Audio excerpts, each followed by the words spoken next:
ഏഷ്യാനെറ്റോ big boss ഒന്നുമല്ല, ഇവിടെ ഒരു PR പോയി. PR പറയാ ആരും. Hi guys, it's me Dani. അപ്പോൾ നിങ്ങളെല്ലാവരും വീഡിയോ കാണുന്നുണ്ട്, ആരും ലൈക്കും സബും ഒന്നും ചെയ്യുന്നില്ല. അപ്പം എല്ലാവരും പുതിയതായിട്ട് വരുന്നവരൊക്കെ ലൈക്കും സബും കാര്യങ്ങളൊക്കെ ചെയ്യണം. ഇപ്പം അങ്ങനെ ബിഗ് ബോസ് കഴിഞ്ഞു, അങ്ങനെ ഇപ്പോൾ യൂട്യൂബേഴ്സ് തമ്മിൽ അടിയായി. ഒരു സമയത്ത് നമ്മുടെ വിവി ബ്രോ, പിന്നെ ഒരു സാൻഡ്രിയാക്ട് എന്ന് പറഞ്ഞൊരു ചേട്ടനാണ്, അദ്ദേഹത്തിൻ്റെ വീഡിയോസൊക്കെ ഞാൻ കാണുന്നുണ്ട്. അത്യാവശ്യം നല്ല വീഡിയോസും കാര്യങ്ങളൊക്കെയാണ്. പക്ഷേ ഈ ഒരു കാര്യം, ജാസ്മിൻ്റെ വീഡിയോ മാത്രം ചെയ്ത് 5 ലക്ഷം രൂപ ഉണ്ടാക്കി PR ബോയ്.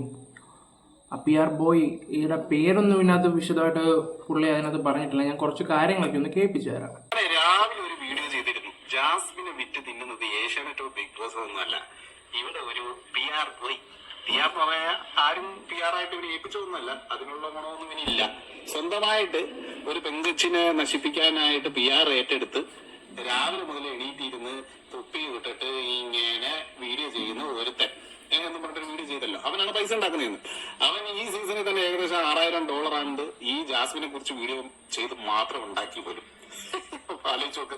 അപ്പൊ ആരാ വിറ്റ് തിന്നുന്നതെന്ന് നിങ്ങൾക്ക് മനസ്സിലായല്ലോ. അവിടെ ഏഷ്യാനെയും ബിഗ് ബോസിനൊന്നും നിങ്ങൾ വെറുതെ കുറ്റം പറയണ്ട. ചില മുൻ കണ്ടസ്റ്റൻസ് ഒക്കെ വന്ന് അങ്ങനെ പറയുന്നത് ഞാൻ കേട്ടിരുന്നു. ജാസ്മിനെ വിറ്റിട്ടാണ് ഏഷ്യാനെറ്റ് ഇതുപോലെ TRP എല്ലാം കൂട്ടിയതെന്ന്. അത് അവരുടെ ബിസിനസ് തന്ത്രമായിരിക്കും. പക്ഷെ വെറുതെ ഇവിടെ സൗഹൃദം നടിച്ച് ഇവരുടെ കുറെ ഓഡിയോ കോളും പേഴ്സണൽ കാര്യങ്ങളെല്ലാം റെക്കോർഡ് ചെയ്ത് വെച്ചിട്ട് അവരെ ഡീഗ്രേഡ് ചെയ്തുകൊണ്ടിരിക്കുന്നവന് എന്താണ് നമ്മൾ വിളിക്കേണ്ടത്? അങ്ങനെയുള്ള ഒരുത്തിനെ കുറിച്ചാണ് ഞാൻ രാവിലെ വീഡിയോ ഇട്ടത്. പലരും ആ പേര് കമന്റ് ബോക്സിൽ മെൻഷൻ ചെയ്യുന്നത് കണ്ടു. നിങ്ങളുടെ ഊഹമൊക്കെ കറക്റ്റാണ്. കാരണം എല്ലാവർക്കും മനസ്സിലാവും ഇങ്ങനെയുള്ള ഒരുത്തനേ ഈ കേരളത്തിലുള്ളൂ. അപ്പൊ പിന്നെ നിങ്ങൾക്ക് പല പേരുകളൊന്നും കൺഫ്യൂഷന്റെ കാര്യമൊന്നുമില്ല. ഒറ്റ ഒരുത്തനേ ഉള്ളൂ. ഇങ്ങനത്തെ ഒരു ക്ഷുദ്രജീവി ഒരെണ്ണമേ ഈ കേരളത്തിലുള്ളൂ. അതായത് സൗഹൃദം നടിച്ച് ഓരോരുത്തരുടെ കൂടെ കൂടി അവരുടെ സാധനങ്ങളെല്ലാം റെക്കോർഡ് ചെയ്യുക, പിന്നെ കോൺഫറൻസ് കോൾ ചെയ്യുക. പലരുടെയും കോൺഫറൻസ് കോളിൽ കയറി ഒളിഞ്ഞിരുന്ന് ആ വീഡിയോ എല്ലാം റെക്കോർഡ് ചെയ്ത് പുറത്ത് വിടുക. പുറത്ത് വിടല് മാത്രമല്ല, പുറത്ത് വിടുന്നതിന് ബ്ലാക്ക് മെയിലിംഗ് ഉണ്ടെന്നാണ്. ഇവനെയൊക്കെ ശരിക്കും പോലീസിനെ കൊണ്ട് പിടിപ്പിക്കണം. ഇവൻ ക്രൈമാണ് ഇവിടുന്ന് ചെയ്യുന്നത്. ഞാൻ അതിനുള്ള വഴി ഞാൻ ആലോചിക്കുന്നുണ്ട്. ഇവിടെ ഒരു നിയമോപദേശം തേടുന്നുണ്ട്. ഇവൻ അല്ല, ഞാൻ ഈ അദ്ദേഹത്തിന്റെ വീഡിയോസും കാര്യങ്ങളൊക്കെ കണ്ടപ്പോഴേ എനിക്ക് ആദ്യം മനസ്സിലായില്ല. കമന്റ് ബോക്സ് നോക്കിയപ്പോഴാണ് ആളിനെ മനസ്സിലായത്. അപ്പൊ ഇന്ന ആളാണ്, വിവി ബ്രോനെ കുറിച്ചാണ് അദ്ദേഹം പറയുന്നത്. അപ്പം നിങ്ങൾക്ക് കമന്റ് കാണാൻ മനസ്സിലാവും. അപ്പം അത് കഴിഞ്ഞിട്ടൊരു മെൻഷൻ ചെയ്തേക്കുന്നു, ഒരു ചാനല് താഴെ മെൻഷൻ അദ്ദേഹം ചെയ്തിട്ടുണ്ട്. ഞാൻ അതേ കൂടെ ചെയ്തപ്പോഴത്തേക്ക് അദ്ദേഹം വേറൊരു വീഡിയോ ഇട്ടിട്ടുണ്ട്. നമുക്ക് അതും കൂടെ ഒന്ന് കണ്ടു നോക്കാം. അദ്ദേഹം PR ബോയ് ഹിയർ എന്നും പറഞ്ഞിട്ട് ഒരു ചാനല്, എനിക്ക് തോന്നുന്നു ആ ചാനലിൽ അദ്ദേഹം വീഡിയോ ഇട്ടിട്ടുണ്ട്. അപ്പൊ ആരാന്ന് കറക്റ്റ് അദ്ദേഹം തന്നെ കാണിച്ചു തരുന്നുണ്ട്. നമുക്കൊന്ന് കണ്ടു നോക്കാം. എന്തായാലും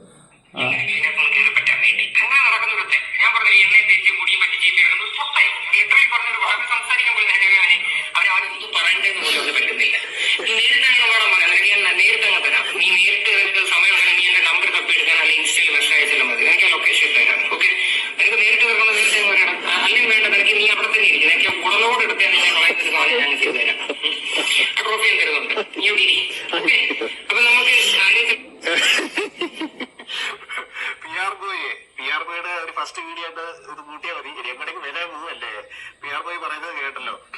പിന്നെ മോനെ, എനിക്ക് രാവിലെ പോയി തൊപ്പി വിട്ടിട്ട് ഈ ഒരു പെങ്കൊച്ചിനെ കുറിച്ച് വീഡിയോ ചെയ്യുക എന്നല്ലാതെ വേറെയും കുറച്ച് പണികളുണ്ട്. അതുകൊണ്ട് സമയം ഉണ്ടാവില്ല അവിടെ എത്താൻ. പിന്നെ എന്താണെങ്കിലും ഇതിന്റെ ലൊക്കേഷൻ അയച്ച് ഇട്ടേര്. ഞാന് ഇവിടുത്തെ 2-3 കൊടിച്ചിപ്പട്ടികളെ കൂടെ വിട്ടേക്കാം. പിന്നെ അത് വന്ന് കണ്ട് അവര് പോയിക്കോളും കേട്ടോ. നീ പേടിക്കൊന്നും വേണ്ട. പിന്നെ ഞാൻ നിന്റെ നമ്പർ എന്തിനാണ് തപ്പിയെടുക്കുന്നത്? നീ അല്ലേ ഈ നാട്ടുകാരെ മുഴുവൻ നമ്പർ തപ്പിയെടുത്ത് അവരുടെ വോയിസും റെക്കോർഡ്. അപ്പൊ ഇതെന്ന് തന്നെ മനസ്സിലായല്ലോ, വിവിനെ കുറിച്ചാണ് അവർ കൂടുതലും സംസാരിച്ചുകൊണ്ടിരിക്കുന്നത്. അത് കഴിഞ്ഞിട്ട് അദ്ദേഹത്തിന്റെ വേറൊരു വീഡിയോ ഉണ്ട്. അദ്ദേഹം ഓഫീസിൽ ചെന്നിട്ട് സംസാരിക്കുന്ന കുറെ കാര്യങ്ങളുണ്ട്. അതിനകത്ത് പറയുന്നതെന്ന് വെച്ചാൽ ഒരുപാട് യൂട്യൂബേഴ്സിന്റെ അക്കൗണ്ട് നശിപ്പിക്കാൻ നോക്കിയിട്ടുണ്ട്, അങ്ങനെയാണെന്നൊക്കെ അദ്ദേഹം പറയുന്നത് കേട്ടു. അപ്പം ഞാൻ എൻ്റെ ഒരു അനുഭവം പറയാം. എനിക്കുണ്ടായ ഒരു അനുഭവം ഉണ്ട്. മീൻസ് എൻ്റെ ചാനലിൽ ചെറിയൊരു പ്രശ്നം വന്നിട്ടുണ്ടായിരുന്നു. അപ്പം ആ പ്രശ്നം അറിഞ്ഞ് എന്നെ ഹെൽപ്പ് ചെയ്ത ഒരാളാണ് ഈ വിവി എന്ന് പറയുന്നത്. അപ്പം എനിക്ക് ഇങ്ങനെയൊക്കെ ചെയ്യുമോ എന്ന് ചോദിച്ചാൽ എനിക്ക് അങ്ങോട്ട് ഇത് ചെയ്യാൻ ബുദ്ധിമുട്ട് വരുന്നില്ല. മീൻസ് അങ്ങോട്ട് വിശ്വസിക്കാൻ പറ്റുന്നില്ല. ഒരു പ്രമുഖനായ ഒരു യൂട്യൂബർ ഉണ്ട്. അദ്ദേഹം എനിക്ക് സ്ട്രൈക്ക് ചെയ്ത് തന്നിട്ട് ഇന്ന ആളെ വിളിച്ചിട്ട് ഒന്ന് സംസാരിച്ചാൽ നല്ലതായിരിക്കും എന്നൊക്കെ പറഞ്ഞിട്ടുണ്ട്. ആ സമയത്ത് എന്താ പറയണ്ടേ, ഞാൻ VVA ഇൻസ്റ്റയിലൊക്കെ എൻ്റെ ഒരു വീഡിയോ അദ്ദേഹം ഇത് ചെയ്തിട്ടുണ്ടായിരുന്നു. എൻ്റെ അമ്മ ശരണ്യയുടെ ഒരു ഡ്രസ്സിൻ്റെ കാര്യം സംസാരിക്കുന്ന സമയത്ത് VVയാണ് അതൊക്കെ എടുത്തുനിന്ന് റിയാക്റ്റ് ഒക്കെ ചെയ്തായിരുന്നു. ഒരു വീട്ടമ്മ അപ്പോൾ ഓക്കെ, അങ്ങനെയാണ് ഞാൻ VVയുടെ വീഡിയോ കാണുന്നത്. അപ്പോൾ മറ്റുള്ള കാര്യങ്ങളൊന്നും നമുക്ക് വലുതായിട്ടൊന്നും അറിയത്തില്ല. അപ്പം അങ്ങനെ ഇൻസ്റ്റയിൽ ഞങ്ങൾ നല്ല ഫ്രണ്ട്സുമായി. അങ്ങനെ വലിയ കോണ്ടാക്റ്റും കാര്യങ്ങളൊന്നുമില്ല. പക്ഷേ എനിക്കൊരു ആവശ്യം വന്ന സമയത്ത് ഞാൻ സംസാരിച്ചപ്പോൾ അദ്ദേഹം ഇന്ന ആളുടെ അടുത്ത് പോയി സംസാരിക്കുകയും ഒക്കെ ചെയ്തിട്ടുള്ള ഒരാളാണ്. പിന്നെ എനിക്കൊരു സൊല്യൂഷനും കാര്യങ്ങളൊക്കെ പറഞ്ഞു തന്നിട്ടുള്ള, എന്തെങ്കിലുമൊക്കെ ചെയ്യാൻ പറ്റുന്നെങ്കിൽ ചെയ്യാം. അപ്പോൾ ആ ഒരു VV ഇങ്ങനെയൊക്കെ ചെയ്യുമോ എന്ന് ചോദിച്ചാൽ എനിക്ക് ഒട്ടും വിശ്വസിക്കാൻ പറ്റുന്നില്ല സത്യത്തില്ല. ഒക്കെ അടുത്ത് പറയുന്നൊക്കെ ഉണ്ട്. എനിക്ക് അതിനെക്കുറിച്ച് കൂടുതലും കാര്യങ്ങളൊന്നും അറിയത്തില്ല വലുതായിട്ട്. അപ്പം ഞാൻ കാണുന്ന VV ഇതല്ല, അതാണ് എൻ്റെ ഒരു പേഴ്സണൽ ഒരു ഒപ്പീനിയൻ. പിന്നെ അദ്ദേഹം എന്തർത്ഥത്തിലാണ് ഇങ്ങനെയൊക്കെ വളച്ചു പിടിക്കുന്നതെന്നാണ് എനിക്ക് മനസ്സിലാവാത്തത് സത്യത്തിൽ. എന്തായാലും സത്യം തെളിയട്ടെ അല്ലേ, നമ്മളിപ്പം പറയുന്നില്ലല്ലോ. സത്യം എന്തായാലും തെളിയട്ടെ, നമുക്ക് നോക്കാം ബാക്കി കാര്യം എന്താണെന്ന്.